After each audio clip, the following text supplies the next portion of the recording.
అమ్మా రాజన్న వచ్చినాడు, పెళ్లి కొడుకు రాంబ్రహ్మ వచ్చినాడు, వాళ్ళ సైడ్ బంధువులు అందరూ వచ్చినారు. ఒక్కసారి వచ్చిపోమ్మా మెరుపుతీగా. పెళ్లి కూతురు నువ్వు చూసావా? నువ్వు చూడలేదా? లేదు, వచ్చి శర్మని గడిపోయినట్టుంది కానీ పిల్ల కనపడలా. మా వాడు అమ్మాయిని సరిగ్గా చూడలేదంట, మళ్ళీ ఒకసారి రమ్మంటారా? అట్టాగా. అమ్మా రాజన్న వచ్చినాడు, పెళ్లి కొడుకు రాంబ్రహ్మ వచ్చినాడు, వాళ్ళ సైడ్ బంధువులు అందరూ వచ్చినారు. ఒక్కసారి వచ్చిపోమ్మా మెరుపుతీగా. లేబా వెళ్ళిపోదాం. తప్పురా. తప్పేంటండి?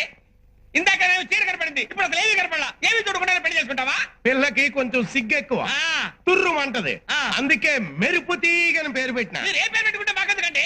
పెళ్లి చూపులు అన్న తర్వాత ఆ పిల్ల ఎదురుగా కూర్చొని నేను కూర్చొని లుక్సు మాత్రం మాట్లాడుకోవాలి కదా. అసలు మేము పెళ్లి చూపులకు వచ్చావా, మొదమెట్లో పరుగు పందెం చుట్టానికి వచ్చావా?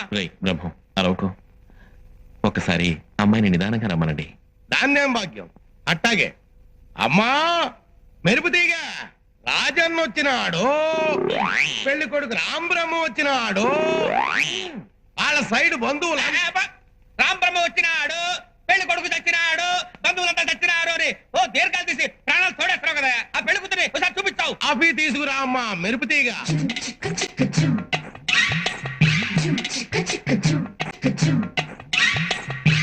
Chicka chicka choo.